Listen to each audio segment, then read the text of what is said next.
Russia और Ukraine की जंग रुकने का नाम नहीं ले रही है। इस जंग को रोकने के लिए डोनाल्ड ट्रंप ने 16 अक्टूबर को रशिया के प्रेसिडेंट पुतिन से टेलीफोन पे बात करी। वह कॉल 2 घंटे से भी ज्यादा समय तक चली और फिर 20-30 मिनट्स की डिस्कशन के बाद वो कॉन कॉल अपने मेन मुद्दे पे आई, यानी यूक्रेन की जंग कैसे रोकी जाए। उस कॉन कॉल में रशिया के प्रेसिडेंट पुतिन ने कहा कि डोनबास अब रशिया के कंट्रोल में है, वहाँ की पॉपुलेशन भी रशिया का सपोर्ट करती है। अगर यूक्रेन उसे छोड़ दे तो हम युद्ध रोकने के बारे में विचार कर सकते हैं। अब सवाल ये है कि पुतिन डोनबास के पीछे क्यों लगे हैं? डोनबास में ऐसा क्या है कि वो मिलने के बाद वो जंग भी रोक देंगे?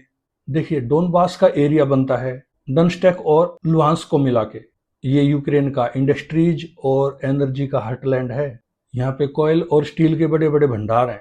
डोनबास यूक्रेन की जीडीपी में 20% कंट्रीब्यूशन करता है।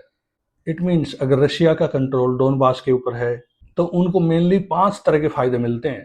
पहला बेनिफिट इकोनॉमिकल कंट्रोल। दूसरा बेनिफिट उस एरिया के लोग रशियन बोलते हैं तो उनको रशियन आइडेंटिटी मिलेगी। तीसरा बेनिफिट वहाँ के ऑयल और एनर्जी के ऊपर कंट्रोल। फोर्थ बेनिफिट है कि रशिया और नाटो के बीच में ये एक बफर जोन बनेगा।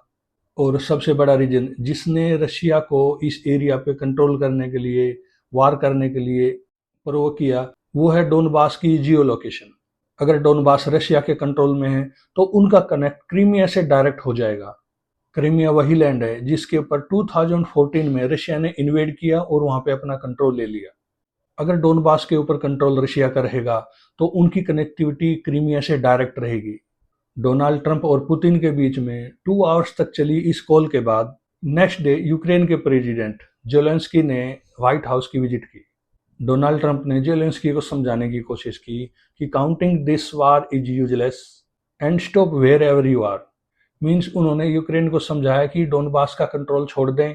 रशिया को डोनबास मिलेगा तो वो डेफिनेटली वार रोक देंगे, नहीं तो ये वार पूरे यूक्रेन को बर्बाद ही करेगी। लेकिन यूक्रेन के प्रेसिडेंट ने डिनाई कर दिया और कहा कि हम अपनी जमीन का आखिरी इंच तक वापस लेने तक हम ये जंग नहीं रोकेंगे। अमेरिका के एक ऑफिसर के अकॉर्डिंग ये मीटिंग बहुत ही तनावपूर्ण रही। जेलेंस्की ने कुछ वार मैप्स दिखाने की कोशिश की जिसमें डोनाल्ड ट्रंप ने कोई इंटरेस्ट नहीं दिया और उनको साइड कर दिया। और उन्होंने जेलेंस्की को समझाया, you can't win this way and you should stop this war right now. Zelensky के अकॉर्डिंग ये जंग अब उनके अस्तित्व का सवाल है। डोनाल्ड ट्रंप और जेलेंस्की के बीच इस मीटिंग का असर नाटो की कंट्रीज पे भी पड़ेगा। नाटो ग्रुप में भी ऐसी बहुत कंट्रीज हैं जो इस जंग को रुकवाना चाहते हैं, किसी तरह से शांति स्थापित करना चाहते हैं। वहीं नाटो ग्रुप के कुछ ऐसे कंट्रीज भी हैं जो रशिया को सबक सिखाना चाहते हैं।